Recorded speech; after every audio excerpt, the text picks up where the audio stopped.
Natty wants to join us in class today. Natty wants to join us in class. So say hi to Natty. Natty, say hi to everybody. Hi guys. Welcome to episode 3. Who's sending me a message by this time?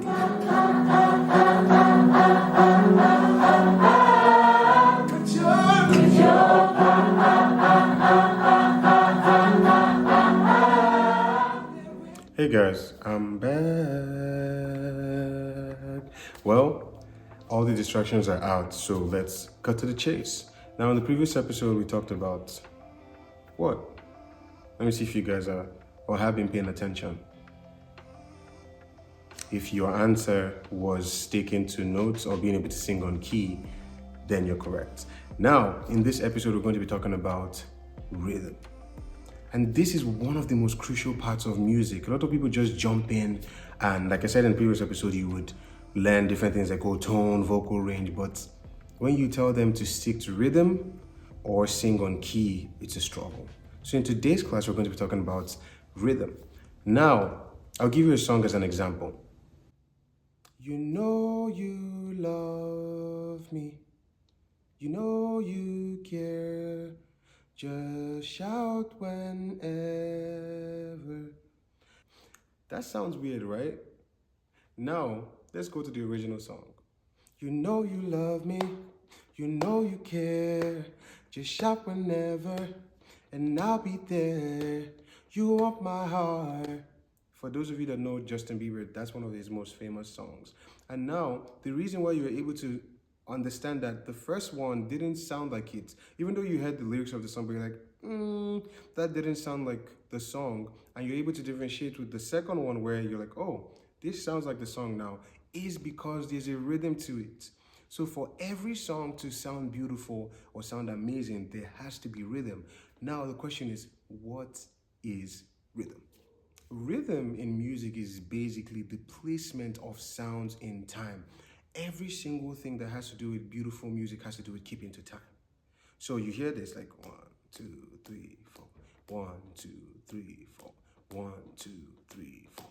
The ability to sing your musical notes and make melodies in time, sticking to that time frame, is what we call rhythm.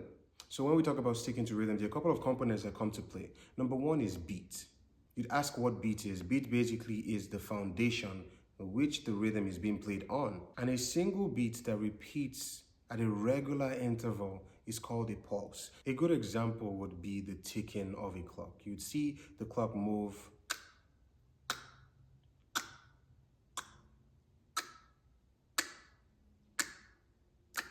That's a pulse. The pulse is basically the part of the music that you tap to while singing. So let's say we go back to the old song. You know you love me.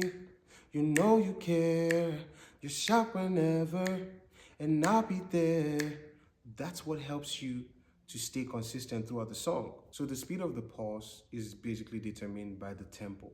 And we know the tempo as the pace of the fundamental beats. Number one, you have to understand what tempo is about. How do you go about this? Download the Metronome app. Just go to your App Store or Google Play Store and download the Metronome app. I have a couple of options and I'll put them here in the description. But get the Metronome app, then find a tempo that is comfortable for you. Don't try to pace yourself or don't try to be too slow. Find a tempo that is in the middle and try to sing one of your songs with that guide. And like I said in previous episodes, if you have issues with that, play the metronome, record yourself trying to sing a song sticking to that timing. A good example will be,